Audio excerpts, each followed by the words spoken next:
위대한 흑인 한 사람이 있었습니다. 1860년경에 출생을 했습니다. 태어날 때는 자기의 생년월일조차 모르는 비천한 흑인 노예로 태어났습니다. 그러나 모든 인생의 난관을 극복하고 1943년 세상을 떠날 때에는 흑인 백인을 총망라해서 전 미국인의 존경을 한몸에 받았던 미국의 위대한 흑인입니다. 그가 누구일까요? 바로 미국 제1의 농학자이자 과학자이며 동시에 계몽가였던 조지 워싱턴 카버 박사입니다. 그의 전기를 보면 이런 글이 기록되어 있습니다. 나를 올라온 높이로 재지 말고 헤쳐나온 깊이로 재어 주십시오. 사람들은 높이만을 바라보고 높이에만 관심을 갖고 높이만을 탐할 때가 참 많습니다. 그래서 높이 올라가는 듯 보이다가는 일순간 무너져 내리는 안타까운 사람들의 모습을 보게 됩니다. 그것은 자기 자신을 피해자로 만드는 동시에 다른 사람들에게 가해자가 되는 참으로 어리석은 일이 아닐 수 없는 것이죠. 여러분, 깊이 없는 높이란 있을 수 없습니다. 참된 높이는 참된 깊이에서부터 비로소 시작됩니다. 뿌리가 깊은 나무일수록 더 높이 자라게 되고 고층 빌딩일수록 더 깊이 파 내려가야 하는 이유가 바로 여기에 있는 것이죠. 이처럼 신앙의 세계, 진리의 세계에도 이 원리는 그대로 적용이 됩니다. 신앙의 깊이가 없는 신앙의 높이란 있을 수 없습니다. 진리의 높이는 진리의 깊이 위에서만 존재하게 되는 것입니다. 교회를 다닌 연륜이 아무리 길다 하더라도 그에게서 전혀 신앙적인 변화가 나타나지 않는다면, 그 삶 속에 진리의 열매가 전혀 드러나지 않는다면 그 이유는 한 가지밖에 없습니다. 신앙의 깊이, 진리의 깊이를 추구하지 않았기 때문이에요. 그렇다면 그리스도인들이, 그리고 교회가 내일의 높이를 위해 오늘의 깊이를 더해간다는 것은 구체적으로 무엇을 의미하는 것일까요? 그것은 바로 그리스도인으로서의 본질, 교회로서의 본질, 그 본질의 깊이를 더해가는 것을 의미합니다. 그 본질에 더욱 충실해지는 것을 말하는 것입니다. 본질을 떠난 그리스도인의 내일, 본질을 상실한 교회의 내일은 아무런 희망이 있을 수 없는 것이죠. 오늘 본문 말씀은 우리가 추구해야 하는 신앙의 본질이 무엇인지를 잘 말씀해 주고 있습니다. 태어날 때부터 40여 년 동안 한 번도 걷지 못한 한 장애인이 있었습니다. 그가 할 수 있는 일이라고는 사람들이 성전 문 앞에 데려다 주면 거기에 앉아서 구걸하는 일밖에는 할 수 있는 일이 없었어요. 그런데 어느 날이었습니다. 베드로와 요한이 제9시, 우리 시간으로는 오후 3시 기도 시간에 맞춰서 성전으로 올라가고 있었습니다. 그때 성전 민문 앞에 앉아 구걸하던 거린이 성전에 들어가려는 베드로와 요한에게 구걸을 했어요. 베드로는 그 불쌍한 거린을 향해서 이렇게 외쳤습니다. 은과 금은 내게 없거니와 내게 있는 이것을 너에게 주노니 나사렛 예수 그리스도의 이름으로 일어나 걸으라. 그리고 나서 그 거린의 손을 잡아 일으켰어요.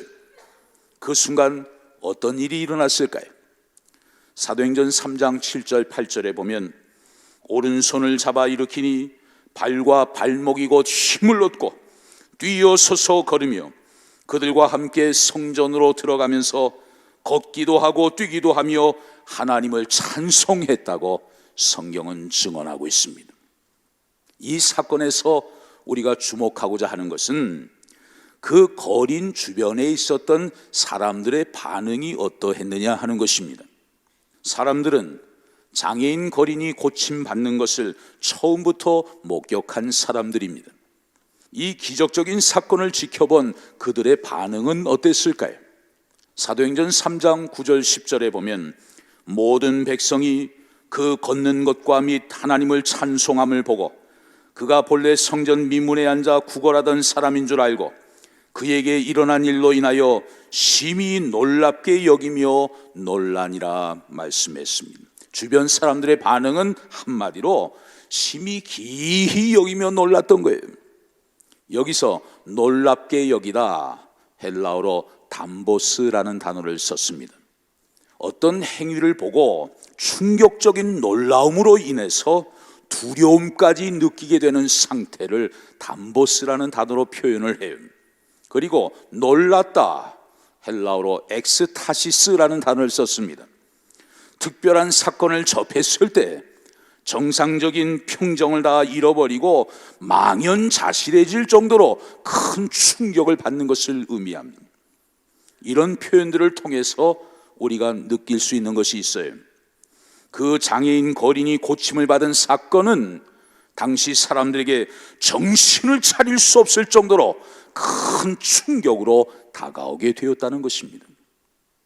이 기적적인 사건으로 인해 엄청난 충격을 받은 사람들은 솔로몬의 행각으로 다 모였습니다. 그리고 놀란 가슴을 안고 베드로의 설교를 듣기 시작합니다. 자, 베드로가 모인 사람들을 향해서 어떤 얘기를 하는지 본문 12절을 보십시오. 베드로가 이것을 보고 백성에게 말하되 이스라엘 사람들아 이 일을 왜 놀랍게 여기느냐? 우리 개인의 권능과 경건으로 이 사람을 걷게 한 것처럼 왜 우리를 주목하느냐? 태어나서 40여 년 동안 한 번도 걷지 못한 장애인 아닙니까? 그런데 그가 일어나 걷게 된 기적적인 사건을 보면서 사람들은 너무나 큰 충격을 받고 놀랐어요. 저들은 생각했을 것입니다. 야, 어떻게 이런 일이 일어날 수 있는가? 어떻게 이런 일이 가능하단 말인가? 분명 저 베드로와 요한에게 큰 능력이 있을 거야. 그래서 사람들은 베드로와 요한을 주목하면서 그 주변에 몰려들게 된 거죠. 이런 상황에서 베드로와 요한은 인간적으로 좀 우쭐댈 수도 있을 거예요. 자기도 모르게 내가 대단한 사람인 것처럼 그렇게 생각할 수도 있었을 거예요. 그런데 베드로가 뭐라 그래요? 아니라는 거예요. 베드로의 능력 때문에 이런 일이 일어난 것이 아니라는 거예요. 그러면서 백성들의 죄악을 지적하고 이런 일이 일어나게 된 능력의 원천이 무엇인가를 그들에게 잘 소개해 주는 말씀이 이어집니다. 자, 본문 13절부터 15절까지를 보시죠. 아브라함과 이삭과 야곱의 하나님 곧 우리 조상의 하나님이 그의 종 예수를 영화롭게 하셨느니라. 너희가 그를 넘겨주고 빌라도가 놓아주기로 결의한 것을 너희가 그 앞에서 거부하였으니 너희가 거룩하고 의로운 일을 거부하고 도리어 살인한 사람을 놓아주기를 구하여 생명의 주를 죽였도다. 그러나 하나님이 죽은 자 가운데서 그를 살리셨으니 우리가 이 일의 증인이라. 우리 조상의 하나님이 영화롭게 하신 예수, 그 거룩하고 의로우신 예수를 너희가 거부했다. 그 생명의 주님을 너희가 죽였도다. 그런데 하나님께서 너희가 죽인 그 예수를 다시 살리셨느니라. 다시 살아나신 예수, 능력의 이름 예수, 그분이 너희가 잘 알고 있는 이 장애인 거린을 깨끗하게 고치신 것이다. 사정없이 죄를 책망하며 복음을 선포하는 그 베드로의 설교를 들은 사람들에게 여러분 어떤 반응이 나타났을까요? 사도행전 4장 4절에 보면 말씀을 들은 사람 중에 믿는 자가 많으니 남자의 수가 약 5천이나 되었더라 말씀합니다. 베드로의 설교를 듣고 수천 명이 예수를 믿는 놀라운 생명의 역사가 일어나게 된 것입니다. 여기서 중요한 것은 그 장애인 거린이 고침을 받은 이 기적적인 사건은 당사자에게만 영향을 미친 것이 아니라는 거예요. 그를 알고 있는 주위의 모든 사람들에게 놀라운 영적인 영향력을 끼치게 되었다는 사실이에요. 여러분, 예수를 믿는 사람들에게는 세 가지 영적인 이름이 주어집니다. 초대교회 때부터 불려진 순서대로 말한다면 첫 번째는 예수님의 제자입니다. 두 번째는 그리스도인, 그리고 세 번째는 성도입니다. 예수님의 제자, 그리스도인, 성도, 하나님을 믿는 하나님의 자녀들에게 붙여지는 이름이에요. 여기서 성도, 헬라어로 하기오이스, 그 뜻은 다르다라는 말이 다르다. 성도를 다르다는 뜻의 하기오이스라는 단어로 표현한 이유가 뭘까요? 그것은 초대교회 성도들이 세상 사람들과 달랐기 때문이에요. 뭐가 달랐을까요? 그들은 말하는 것이 달랐습니다. 생각하는 것이 달랐습니다. 행동하는 것이 달랐습니다. 인생을 살아가면서 추구하는 가치관이 세상 사람과 달랐던 거예요. 만약 우리가 세상 사람들과 전혀 다르지 않다면 결코 우리는 성도라고 불려질 수가 없습니다. 왜? 성도는 세상 사람들의 뿌리와 다른 존재이기 때문이에요. 존재가 다릅니다. 생애의 의미가 다릅니다. 가치관이 다릅니다. 추구하는 행복관이 다릅니다. 그리고 마지막 종말적 운명이 다른 존재예요. 우리 성도는. 이처럼 우리가 다르게 보일 때 우리가 전하는 것이 힘이 있게 되고 우리가 말하는 것이 권위를 가질 수가 있어요. 다르지 않고서는 이 시대, 이 세대 앞에 영적 리더십을 발휘할 수도 없고 하나님의 나라를 세워가는 그 귀한 사명도 우리는 결코 감당할 수가 없는 것입니다. 사도행전 16장 말씀을 보면 바울과 실라가 빌립보 지역에서 복음을 전하다가 점치는 귀신 들린 여종을 고쳐준 일로 인해서 감옥에 투옥되는 장면이 나와요. 붙잡혀서 심하게 매를 맞습니다. 발에 무거운 착고가 든든히 채워진 채 깊은 감옥에 갇혀버리고 말았어요. 얼마나 억울했겠어요, 여러분. 좋은 일 했는데, 선한 일 했는데, 귀신 들린 사람 고쳐준 것밖에 없는데 왜 내가 이런 어려움을 당해야 되나? 얼마나 마음이 답답했겠어요. 그런데 바울과 실라는 거기에서 울고 불고 난리치지 않았습니다. 원통해하지도 않았습니다. 억울해하지도 않았습니다. 원망하거나 불평하지도 않았습니다. 그들은 그 자리에서 오히려 하나님을 찬양하고 거기에 하나님의 기쁘신 뜻이 있음을 믿고 하나님 앞에 감사의 기도를 올려드렸어요. 다른 죄수들과는 분명히 다른 모습이었습니다.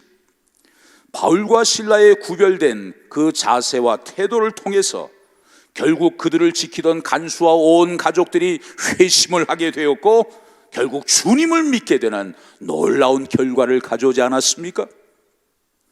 이 같은 사실을 염두에 두고 바울은 이런 고백을 해요. 빌립보서 1장 12절에 보면 형제들아 내가 당한 일이 도리어 복음 전파의 진전이 된 줄을 너희가 알기를 원하노라. 뭔가 달라야 이 세상에서 복음의 진보를 나타낼 수가 있습니다. 뭔가 구별되어야, 뭔가 다르다고 인정을 받아야 하나님의 나라를 확장시키는 복음의 증인으로 우리가 귀하게 쓰임 받을 수 있는 것이죠. 여러분, 지난 2년 가까이 코로나 팬데믹으로 인해서 우리는 너무나 고통스러운 시간들을 보내왔습니다. 많은 사람들이 너무 힘들다고, 더 이상은 못 견디겠다고, 이제는 죽겠다고 너도 나도 아우성을 치고 있어요. 이러한 세상 속에서 우리가 잊지 말아야 할 사실이 있어요. 그것은 바로 나는 성도다라는 분명한 정체성입니다. 나는 성도다. 세상 모든 사람들이 이제는 망한다고, 더 이상 소망이 없다고 스스로 자포자기한다 하더라도 성도들은 결코 그런 말이나 그런 생각을 해서는 안 돼요. 여러분, 우리가 왜 망합니까? 우리에게 왜 소망이 없습니까? 하나님은 피의 제사로 언약한 성도들과 언제나 함께 하십니다. 그 하나님이 우리와 함께 하시며 설령 7번 넘어진다 하더라도 8번 다시 일어서는 은혜가 우리 삶 속에 일어나게 될 줄로 믿습니다. 세상 모든 사람들이 원망을 하고 불평을 해도 성도들은 오히려 하나님께 감사해야 합니다. 이와 같은 어려운 일들을 통해 내 믿음의 진보가 나타나게 될 것을 바라보면서 오히려 하나님을 기뻐할 수 있어야 돼요. 세상 사람들이 자기 자신만 아는 이기주의자가 된다 하더라도, 또 어려운 시대에 온갖 불의한 방법으로 문제를 풀어간다 하더라도 성도된 우리들은 그들과는 달라야 돼요. 고난을 대하는 태도가 달라야 합니다. 고난의 현실을 해석하는 관점이 달라야 합니다. 고난의 문제를 풀어가는 방식이 세상 사람들과는 확연히 달라야 돼. 그래서 세상 사람들이 성도된 우리를 보고 역시 예수 믿는 사람들은 다르구나, 역시 기도하는 사람들은 다르구나, 이 같은 평가를 우리가 들을 수 있어야 하지 않겠습니까? 이런 면에서 오늘날의 코로나 팬데믹 위기는 오히려 복음의 진보를 가져올 수 있는 절호의 기회라고 말할 수 있겠어요. 하나님의 나라를 확정해 갈 수 있는 좋은 찬스라고 말할 수 있습니다. 교회가 이 시대에 대하여 강력한 영적 리더십을 발휘할 수 있는 최상의 여건을 우리가 만나게 된 것입니다. 그러나 만일 우리가 믿지 않는 사람들처럼 똑같이 절망하고 똑같이 근심하고 똑같이 염려하고 똑같이 불평한다면 여러분 어떻게 될까요? 세상 사람들은 우리를 바라보면서 비웃을 거예요. 예수를 믿어도 별 수 없구만, 교회 다녀도 별 볼 일 없네, 뭐 교회 다니는 너나 교회 안 다니는 나나 뭐가 다르냐?